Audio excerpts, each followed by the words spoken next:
Scary Movie 6 is hiding a massive problem. While people are stuck debating if the movie was actually funny or just really corny, no one seems to be asking the real important questions. How was any of this acceptable? How is this scene supposed to be funny? And how was this approved to be in the movie? I know that Scary Movie 6 was supposed to be silly, but it seems like they used that parody label to get away with themes that are just flat out disgusting. Were they just trying to push the limits of comedy? Or is there a more calculated reason behind this? Today, we analyze Scary Movie 6 to see how Hollywood is trying to desensitize you. When I was a kid, my brother took me to watch the first Scary Movie. Obviously, young me found it completely hilarious. It was a product of its time with silly jokes and corny quotables that became all the rage back then. As we all remember, those movies opened the doors for a whole genre of parody movies that came out every year. While those older movies often featured controversial themes, they're nothing compared to Scary Movie 6. This movie wasn't trying to be funny. It was trying to make inappropriate ideas funny. There are certain things that simply should not be joked about, no matter how much you try to frame them as comedy. Yet, that is exactly what this entire movie was built on.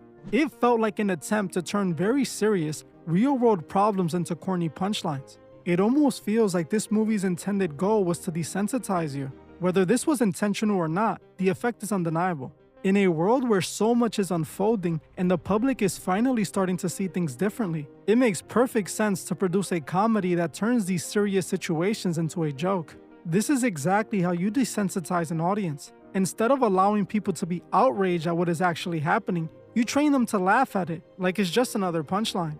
There are several scenes in this movie that try so hard to make you laugh about things that are not funny at all. Things that should only be taken seriously. We are going to break down every scene I found guilty of this. If there's any scene I missed, let me know in the comments and I'll cover them in a part 2. The first scene that clearly went too far was the parody of The Substance. The Substance is about a fading celebrity played by Demi Moore who tries an experimental drug that promises to make her younger. In the movie, she takes the yellow serum, and in a horrifying scene, a younger version of her literally crawls out of her back. I actually covered this movie some time back if you want to check that out. In Scary Movie 6, they parodied this exact scene, but they used it to mock something no one should be laughing at. During this part, an aging reporter takes the serum and transforms into Marlon Wayans' character from White Chicks. I'm gonna be honest, this might have been funny on its own if they didn't use this moment to make fun of the infamous files. As Marlon Wayans is seen crawling out of the reporter's back, he tosses out a folder that says the files on it. They made sure to zoom in on it so people could clearly see what it was. In that moment, they had theaters full of people laughing at a real-world situation that is not a laughing matter. This was clearly unacceptable, but they knew that. I don't think they need to be told that the files aren't a joking matter. It seems like they were trying to turn a serious situation that affected so many people into a corny punchline. Honestly, considering how many people from the industry were implicated, you can see why laughing it off would be more comfortable than confronting it. It is the equivalent of a powerful politician telling people that anyone asking for the truth is the actual bad guy. This was not the only time they tried to make this scene funny. There's another scene with Brenda, played by Regina Hall, making jokes about the infamous island. She straight up says she thought about going to the island to get away from her children. Again, how is this a joke? What is funny about this situation at all? This is not a made-up story or a movie like they normally pull from. They are mocking real-life trauma. They are taking a situation that has millions of Americans desperate for answers and turning it into corny punchlines. That is exactly how you strip away the seriousness of the entire event. What is truly telling is that there are inappropriate jokes at the expense of children throughout the entire movie. There is a scene where they parody the movie Terrifier. In Terrifier, the main antagonist goes around taking people out for no apparent reason whatsoever. The Wayans decided to parody this movie, and once again, they added an unnecessary pun that is inappropriate. In the scene, they show Art the Clown doing what he's known for. He is then shown dressed as a mall Santa where he literally gives the child actors Christmas gifts. I'm not gonna say what the gifts were, but you can look it up. To me, this was the exact moment Scary Movie 6 went too far. Another scene that went too far was the church scene. It almost feels like the movie would be incomplete if they didn't have at least one scene mocking those who believe in God. This scene was supposed to be a parody of the movie Sinners, which opens and ends with a church scene. In this part, we see Shawn Wayans reenacting the viral moment from Andrew Caldwell. the I'm delivered meme. But obviously, because it is Hollywood we're talking about, they had to take it a step further to make it completely disrespectful.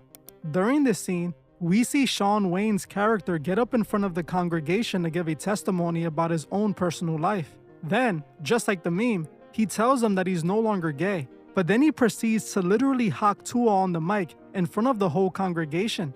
Now, I understand this was a viral moment, and I see the humor in the original meme, but this movie clearly took that moment just to mock the church. Scenes like this dangerously affect how people perceive religion. They see moments like this in movies and get a complete misrepresentation. Now, I don't personally tell people to go to church, but I still understand how important it is to respect other people's religious beliefs. God is not to be mocked, and scenes like this are exactly why so many people feel like their faith is treated as a punchline by the entertainment industry. They could have made this joke anywhere else, but they chose a church setting which tells you everything about how faith gets treated in these movies. Now, there was one scene that I found very interesting. In the movie, Cenat makes a special guest appearance as himself. In the scene, Shorty, played by Marlon Wayans, is hosting a live stream with Kai as his special guest. If you have seen one of Kai's streams, then you know he likes to play a game called the pool noodle game, where someone straps on a helmet and allows others to whack them over the head with a pool noodle. In this scene, Kai sits in the chair while Shorty and his friends hit him with the pool noodle. Out of nowhere, Ghostface pops up and takes out Cenat live on stream. Shorty, instead of being shocked that his special guest just got ended in front of him, starts cheering and bragging about how viral they went. This scene stuck out to me for two reasons. One, this proves Cenat has officially crossed into the Hollywood world. And two, they show just how desensitized streamer culture truly is. While this was a movie and nothing like this has happened in real life, if something like this did happen in real life, it would likely play out the same way. I honestly can see streamers more concerned about the views and going viral than the person who got taken out on their stream.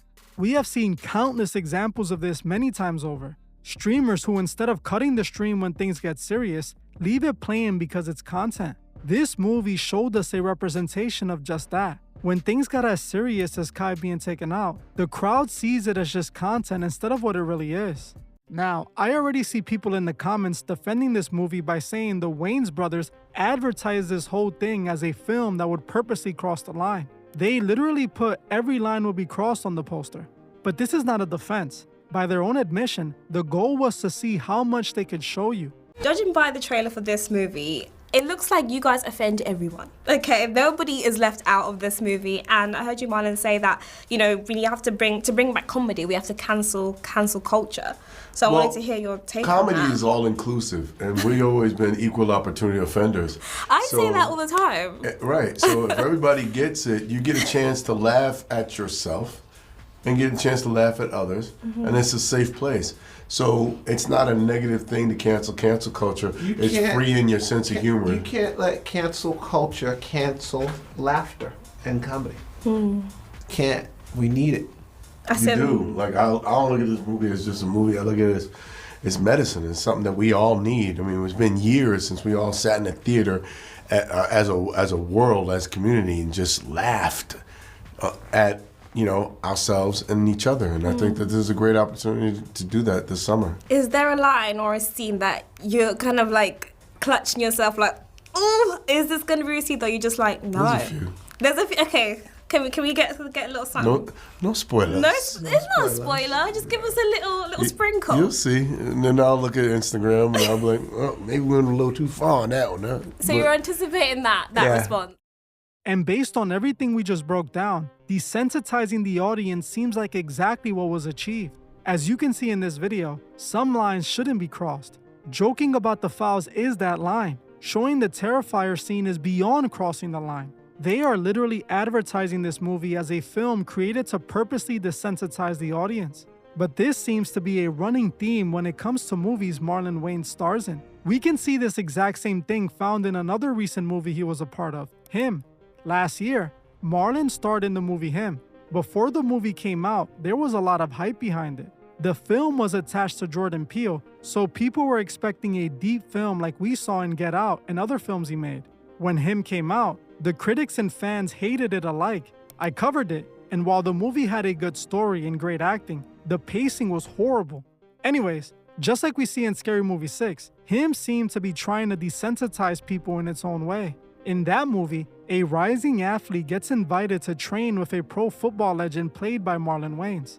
Marlon invites the upcoming star to his ranch, where a bunch of weird things start unfolding. By the end of the movie, the athlete finds out that he was being prepared to take Marlon's place since childhood. It turns out that all the football league owners in the movie belonged to a group that controlled the entire league. When Marlon invited the young athlete to train, it was to make him participate in a strange passing of the torch ceremony. In that world, only an athlete who participates in that weird ceremony can become the next superstar. While people hated the movie, I saw it as a modernized Why Shut, a misunderstood movie that was showing us a visualization of what is possibly happening behind the scenes. But at the same time, it felt like it was almost normalizing these dark ideas as a normal part of reaching success. In fact, Marlon and Jordan Peele repeatedly advertised this movie as what's needed to be the GOAT. This film is about the relationship between a student and his hero. Him means the GOAT. The greatest of all time. Legends, man. The one person who deserves respect among all others. In the trailer, Jordan, Marlon, and the lead actor all say at the same time, to be the greatest, what are you willing to sacrifice? And this film begs the question, To be a star, what are you willing to sacrifice? When you find success, the devil comes with it. The price for greatness. What are you willing to sacrifice? End of the day, you gotta ask yourself, is it worth it? Whether intentional or not, the effect is that crossing dark lines gets framed as the price for greatness. And that normalization is worth paying attention to. There is so much more to that movie. I actually made a really great video that breaks the movie down. It is actually my second most watched video of all time. If you want to see why him is the modern Eyes Wide Shut, watch this video right now. I also want to know what you guys think. Do you agree with me? Do you feel like Scary Movie 6 was trying to make people laugh at things that cross the line? Or do you think nothing is off limits when it comes to comedy?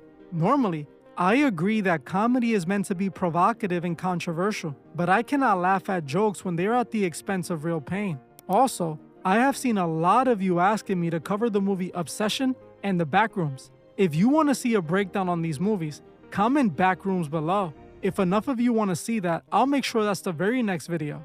Well, that's it for this one. I want to thank you all for watching, and I'll see you guys in the next one.